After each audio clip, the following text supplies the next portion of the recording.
Hey, it's Ryan with a mid-April fishing report for Big Stone Lake. Today is April 10th and water temperatures are in the mid-40s.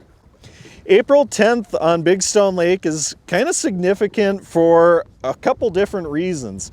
Some are my own reasons and some are kind of historical reasons. Today, April 10th, is the median average ice out for Big Stone Lake. And we're going to kind of look at that from a fish's perspective, because this time last year, April 10th last year, looking back at my calendar, was actually the last ice fishing trip I took of the season. We had like 1.5 to 2 feet of ice, and I had more trips booked after that. There was plenty of ice, but the lake actually started to flood. That was the reason the ice receded from the shoreline. So last year we had a very late winter. This year, ice out was March 14th, so it's been out for almost a month already at this point.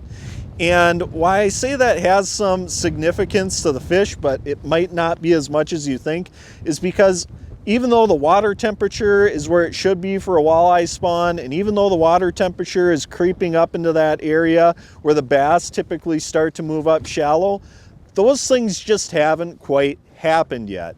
Now, I've caught a couple walleyes, I've caught a fair amount of bass over the last couple of days, but they're just not in the positions where they typically are yet at this point. And the main reason is even though the water temperature is right, the sunlight just isn't quite there yet. So a lot of times when you have a very early spring or a very late winter, you might assume that the fishing is going to follow that. It's going to correlate, day for day.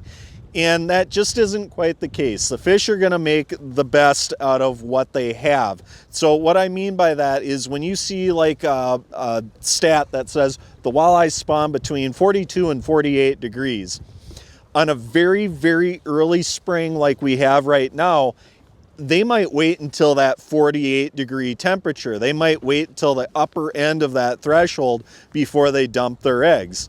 And when you have a very, very late winter that extends into May, as soon as the ice goes off and water temperatures hit 42 degrees, those fish might start dumping their eggs immediately. So that's kind of why you see that threshold in temperature, why you see that variance in it. And that's kind of what we're seeing right now. Even though our water temperatures are right for the bass to move up shallow, and while the water temps are right for the walleyes to be spawning, I just haven't quite seen them in those spots yet. What I will say that's working for me is the walleyes that I have encountered, those have been in about 6 to 7 feet, and those are also the same areas where I'm encountering bass. And they seem to be holding on the main break. They're holding tight to that main edge on the lake. Now, the main break is kind of a term that I use, but that's kind of where the basin starts to go up into the shallows. The fish seem to be holding right on that edge. That's where I'm seeing the majority of them. I've caught some bass beating the bank up in that 1 to 2 feet of water right along the shorelines. I've also caught some bass on the shallower structures, the rocks in that 3 to 5 foot range. But the majority and the most consistent bite that I've been finding has been along the main break. The walleyes, I've been catching those incidentally with the bass. Those have also been along the main break as well. A lot of the areas that I typically notice the walleyes spawning, they just simply aren't there yet. For the fishing report itself, there's a couple recommendations I have. For the walleyes, the tried and true, just a jig and a minnow, a short shank jig in like a 1/16 to an 1/8 of an ounce with a fathead minnow. It's just a consistent producer every spring out on Big Stone. You can hop it off the bottom or you can drag it on the bottom if there's not a lot of scum or weeds down there. But that just catches fish day in and day out. The second technique that I really like is going to be a swim bait, a little 4-inch paddle tail swim bait. Just something natural, just a minnow colored, nothing too flashy, on an 1/8 to a 1/4 ounce jig head. Something where you can reel it slow enough where you can just do a slow, steady pace and keep it just off the bottom. If you're casting from shore, you might want to go with an 1/8 ounce. If you're out towards that 7 foot of water range, you might want to go all the way up to something close to a 1/4 ounce. For the bass, I'm going to be sticking in that same depth range. Both the bass and walleyes, it's going to change any minute now. They're going to start moving up shallow. I suspect with the warmer weather this weekend, we could see a push moving shallow. But for the bass, I'm still going to start off by hitting that deeper edge, that 5 to 7 foot range right next to the drop off. Wherever I can find larger rocks, those are always good areas, especially big boulders, stuff like that. There's a couple techniques that work really well. One is the jerkbait. That's just a traditional cold water technique. You can use the shallow runners, you can use the deep runners.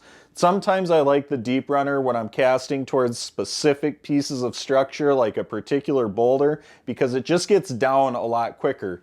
The deeper divers don't necessarily run real deep, but they just get down a lot quicker, so it makes it easier to pick on a specific spot. So either a shallow runner or a deep runner will work for this, but just stick with natural colors, you know, natural minnow colors. Maybe something with a little chrome on it on a sunny day. When in doubt, white is always a good color in a jerkbait, but that's what I go with. You can just go with the average size ones. You might be able to get away with the juniors. They'll catch fish as well, but sometimes they don't get as deep as well. So a lot of times I go with that regular 100 to 110 size. The second technique that I like for the largemouth, which is my personal favorite, and that's going to be starting anytime now when you really start seeing those pushes, those big schools move up into the shallows. And that's just a small flat-sided crankbait. There's a lot of bass crankbaits on the market that'll fit this description, but one of my favorites, one of my just the best producers I've ever used is just a shallow running flicker shad in a number 7, something with like a chrome pattern, chrome blue, or just kind of a chrome steely color. Those work excellent for bass on Big Stone Lake, and they're more thought of as a walleye bait, but the largemouth eat them up. And some of my fastest action for bass on Big Stone has come on those baits, and a lot of very, very big fish have come for me on those baits as well. With the little crankbait, all I do is cast it out and reel it in super slow, just fast enough where that bill just starts shaking. And I let it slowly come across the bottom, ticking bottom every once in a while, bouncing off the larger rocks.